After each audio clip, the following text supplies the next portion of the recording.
ધોરણ 10 વિષય ગુજરાતી પાઠ 2 રેસનો ઘોડો ની સમજૂતી.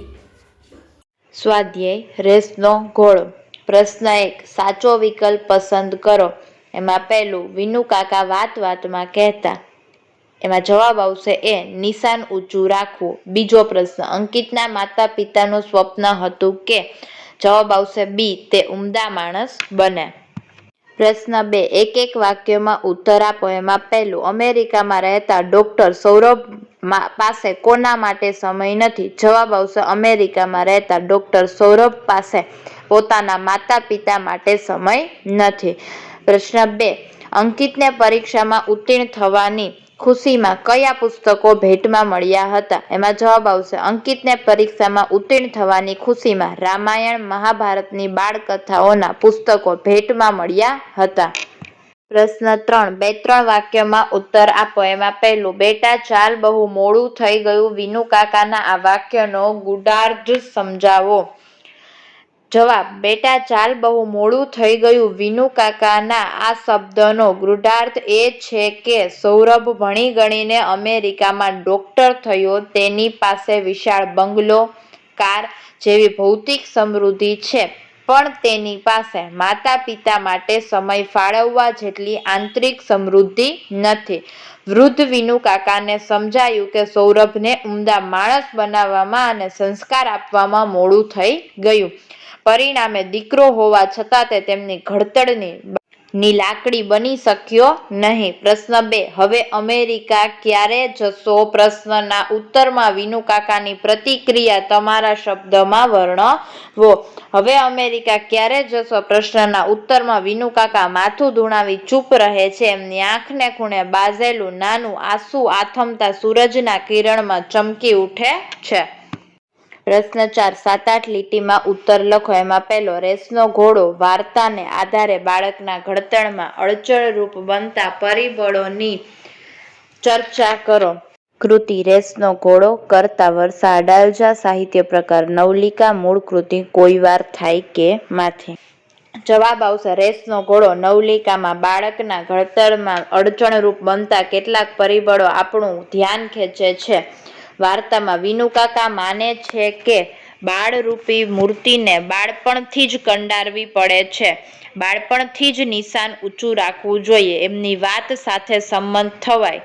પણ તેમ કરવા જતાં બાળકને ઘોડદોડની રેસની જેમ સ્પર્ધા માટે દોડતા કરવા, હરીફાઈમાં ચંદ્રક લાવે તે માટે તેના પર દબાણ કરવું, બાળક માંદું પડે તો તેને દવા આપીને પણ તે કમ્પ્યુટર ક્લાસમાં જાય તેવો આગ્રહ રાખવો, શિક્ષણમાં ક્યાં વિષયમાં ડિગ્રી મેળવવી તે વડીલ જ નક્કી કરે જેવા અનેક પરિબળો બાળકના ઘડતરમાં અડચણરૂપ બને છે. ભણતર જરૂરી છે, પણ તેને માટે બાળકને સતત ટોકતા રહેવું, તેને ઉતારી પાડવું એ જરાય યોગ્ય નથી.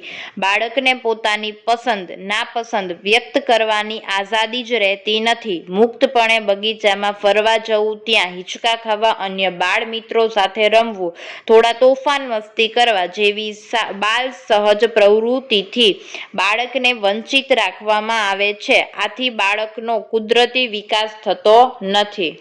રેસનો ઘોડો વાર્તાના લેખક સરસ કથા ગૂંથણી દ્વારા સંજય, નીનાબહેનના પુત્ર અંકિત તેમજ વિનુ કાકા, મંજુ કાકીના પુત્ર સૌરભના શિક્ષણ ઘડતરની વાર્તાનું વર્ણન કર્યું છે. વિનુ કાકા પોતાના પુત્રની સાથે સાથે અંકિતને પણ રેસના ઘોડાની જેમ શિક્ષણની સ્પર્ધાત્મક રેસમાં જોતરે છે. મંજુ કાકીને પણ એમ થાય છે કે એમના પતિની આક્રમકતા સૌરભના વ્યક્તિત્વને કુંઠિત કરી નાખશે.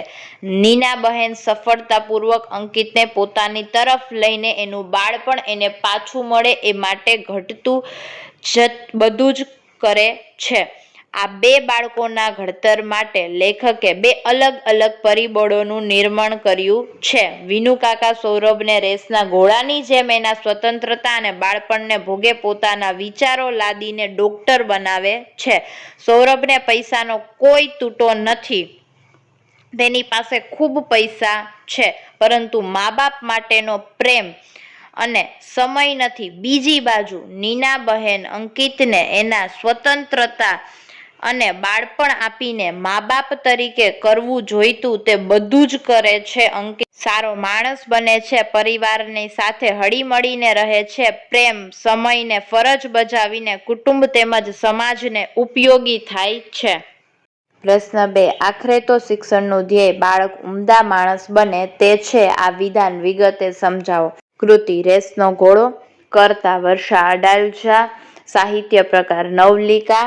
મૂળ કૃતિ: કોઈ વાર થાય કે માંથી. જવાબ આવશે આખરે તો શિક્ષણનું ધ્યેય બાળક ઉમદા માણસ બને તે છે. રેસનો ઘોડો નવલિકાનું આ વિધાન અંકિતની માતા નીનાબહેનનું છે. નીનાબહેન પોતાના બાળક અંકિત પર ભણતરનો વધુ પડતો ભાર મૂકવામાં માનતા નથી. બાળક માંદું પડે તો પણ દવા ખાઈને પણ કમ્પ્યુટર ક્લાસ ભરવા જાય તે એમને ગમતું નથી. તેઓ માને છે કે બાળકનું બાળપણ છીનવી લેવું ન જોઈએ. તેણે ભણતરની સાથે મુક્તપણે હરવા ફરવાની, બગીચામાં જઈને હિંચકા ખાવા જેવી અનેક બાળ સહજ રમતો રમવાની છૂટ આપવી જોઈએ. બાળકને રામાયણ, મહાભારત, બાળકથાઓ તેમજ અન્ય બાળકથાઓ વાંચવા આપવી જોઈએ. એના વાંચનથી એમનામાં કૌટુંબિક ભાવના, દેશપ્રેમ જેવા સંસ્કારોનું ચિંતન થાય છે. નીનાબહેન માને છે કે ભણતર જરૂરી છે, પણ તેને માટે બાળકને સતત ટોકતા રહેવું, એને ઉતારી પાડવા એ જરાય યોગ્ય નથી. બધા બાળકોના રસના વિષયો અલગ અલગ હોય છે. ભવિષ્યમાં તેને કયા વિષયમાં આગળ વધવું છે તે એને પસંદ કરવા દેવું જોઈએ. શિક્ષણ કારકિર્દી માટે જરૂરી છે, પણ એથીય વિશેષ શિક્ષણનું ધ્યેય બાળક સંસ્કારી બને અને એક ઉમદા માણસ બને એ હોવું જોઈએ. નીનાબહેનનું પણ આ જ સપનું હતું અને તેના દીકરા અંકિતે એ પુરવાર કર્યું. પ્રશ્ન 3. રેસનો ઘોડો શીર્ષકની યથાર્થતા ચર્ચો.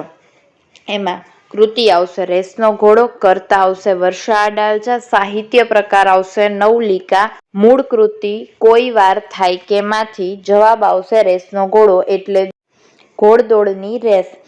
એમાં જે ઘોડા પ્રથમ આવે તે વિજેતા ગણાય. આ વાર્તામાં વિનુકાકાના વિચારો આ જ વાતને સ્વીકારે છે. એ માટે તેમણે પોતાના પુત્ર સૌરભ અને પડોશીના પુત્ર અંકિત બંનેની શૈક્ષણિક કારકિર્દી ઘડવા સવિશેષ ધ્યાન આપ્યું.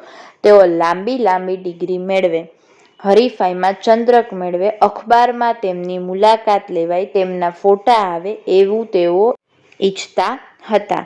એ માટે તેઓ આ બાળકને ટપારતા.